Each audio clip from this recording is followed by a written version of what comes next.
নমস্কার বন্ধুরা, আমার আজকের আলোচনার বিষয় বাংলার মহান মনীষী দেশবন্ধু চিত্তরঞ্জন দাশের সংক্ষিপ্ত জীবনী। কলকাতার বিশিষ্ট এক রাজপথের ধারে বসে আছেন ফুটপাতের ওপর এক বৃদ্ধ গণঠাকুর। তার সামনে হস্তরেখা বিচারের সরু মোটা কয়েকটি পাঁজি পুঁথি। এই গণক ঠাকুরের সামনে দিয়ে যাচ্ছিলেন কয়েকজন যুবক।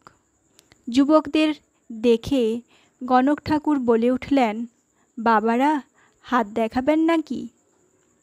জ্যোতিষে বিশ্বাস অবিশ্বাস নিয়ে হাসাহাসি পড়ে গেল দলের মধ্যে। তবুও দলে ভিড়ে সবাই বসে পড়ল গণক ঠাকুরের সামনে। তারপর একে একে হাত বাড়াতে থাকলো।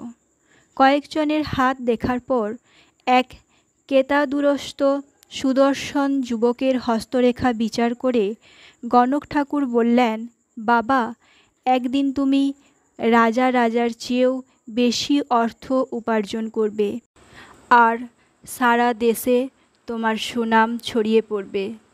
হো হো করে হেসে উঠল সকলে, সঙ্গে যুবকটিও। তারপর দক্ষিণা দেওয়ার প্রশ্নে যুবকটি বলল, ঠিক আছে ঠাকুর, আগে ধনী হই, তারপরে আপনার দক্ষিণা দেওয়া যাবে, কেমন? গণক ঠাকুর বললেন, বেশ, তাই হবে। বেশ কয়েক বছর গত হয়ে যাবার পর একদিন সেই গণক ঠাকুর, যিনি তখন প্রায় বৃদ্ধ হয়ে পড়েছেন, সকালবেলায় এলেন এক প্রখ্যাত ব্যারিস্টারের কাছে। ব্যারিস্টার মোটা আইনের বই থেকে চোখ তুলে তার দিকে অবাক হয়ে তাকিয়ে বললেন, কি চাই? গণক ঠাকুর বললেন, এখন তুমি এক বিরাট ব্যারিস্টার, আমাকে আজ আর তুমি চিনতে পারবে কেন? কিন্তু আমি একদিন ভবিষ্যৎবাণী করেছিলাম যে তুমি বিরাট ধনী হবে। তখন তুমি হেসে বলেছিলে, ধনী হলে আমার দক্ষিণা শোধ করবে। ব্যারিস্টার কপাল কুঁচকে অতীতের কথা মনে করার চেষ্টা করলেন। মনে পড়ে গেল। তিনি গণক ঠাকুরের কাছে ক্ষমা চেয়ে বললেন, ক্ষমা করবেন, ঠিক চিনতে পারিনি আপনাকে। অনুগ্রহ করে আজ সন্ধ্যায় আসুন, প্রতিশ্রুতি অনুযায়ী নিশ্চয় দক্ষিণা দেব আপনাকে। সন্ধ্যায় আবার গণক ঠাকুর এলেন। ব্যারিস্টার তখনও আদালত থেকে ফেরেননি। গণক ঠাকুর বৈঠকখানায় তাঁর জন্য অপেক্ষা করতে থাকলেন। একটু পরেই তিনি ফিরলেন। তারপর গণক ঠাকুরকে দেখেই পকেট থেকে একতারার নোট বার করে গণক ঠাকুরের দিকে বাড়িয়ে ধরে বললেন, ঠিক করেছিলাম আজ যা রোজগার হবে তার সবটাই আপনাকে দক্ষিণা হিসাবে দেব। আজ আমার উপার্জন 35,000 টাকা। অনুগ্রহ করে এই দক্ষিণা গ্রহণ করুন। তোমরা কি বুঝতে পেরেছ এই মহাপ্রাণ ব্যক্তিটিকে? যদি না পেরে থাকো তো শোনো। তিনি চিত্তরঞ্জন দাশ, যিনি জনসাধারণের কাছ থেকে দেশবন্ধু উপাধি পেয়েছিলেন। 1870 খ্রিস্টাব্দের 5ই নভেম্বর কলকাতায় জন্মগ্রহণ করেন চিত্তরঞ্জন। তাঁর বাবা ভুবনমোহন দাস ছিলেন সেকালের এক বিখ্যাত অ্যাটর্নি। ছোটবেলায় চিত্তরঞ্জন খুব একটা মেধাবী ছাত্র ছিলেন না। কলকাতার ভবানীপুরে তখনকার দিনের নামকরা school London missionary society school থেকে চিত্তরঞ্জন এন্ট্রান্স পরীক্ষা পাশ করেন। তারপর 1890 খ্রিস্টাব্দে প্রেসিডেন্সি কলেজ থেকে বিএ পাশ করে সিভিল সার্ভিস পরীক্ষা দিতে ইংল্যান্ডে যান। 3 বছর পর 1893 সালে সেখান থেকে ব্যারিস্টারি পাশ করে দেশে ফিরে আসেন। চিত্তরঞ্জনের পিতা অ্যাটর্নি হিসাবে যেমন অর্থ উপার্জন করতেন, তেমন ব্যয়ও করতেন প্রচুর। তার উপর প্রয়োজনে বন্ধুদের ঋণের বোঝাও কাঁধে তুলে নিতেন। ফলে পিতা পুত্র দুজনকেই 1906 সালে আইনের হাত থেকে অব্যাহতি পাওয়ার জন্যে নিজেদেরকে দেউলিয়া ঘোষণা করতে হয়েছিল। চিত্তরঞ্জন তখন হাইকোর্টে ব্যারিস্টারি করেন, কিন্তু একেবারেই পয়সা জমছে না। মাঝে মধ্যে এমন অবস্থা যে পয়সা বাঁচাতে হেঁটেই আদালতে যাতায়াত করতে হয়। এদিকে মাথায় পাহাড় প্রমাণ চিন্তার বোঝা। নিজেদের দেউলিয়া ঘোষণা করে ঋণের বোঝা থেকে মুক্তি পাওয়া গিয়েছে। কিন্তু মনে মনে তিনি প্রতিজ্ঞা করেছিলেন যে করেই হোক ওই ঋণ শোধ করে দেউলিয়া নাম খণ্ডন করবেন। অবশ্য তাঁর প্রতিজ্ঞা রেখেছিলেন। 1913 সালে পিতৃঋণের শেষ পাইটি পর্যন্ত পরিশোধ করে দেউলিয়া নাম খণ্ডন করেছিলেন। সাথে বিন্দুমাত্র অবহেলা না করে অত্যন্ত নিষ্ঠার সঙ্গে বিভিন্ন মামলা পরিচালনা করতে থাকেন। সেই সব মামলার মধ্যে বিখ্যাত হচ্ছে মানিকতলার বোমার মামলা।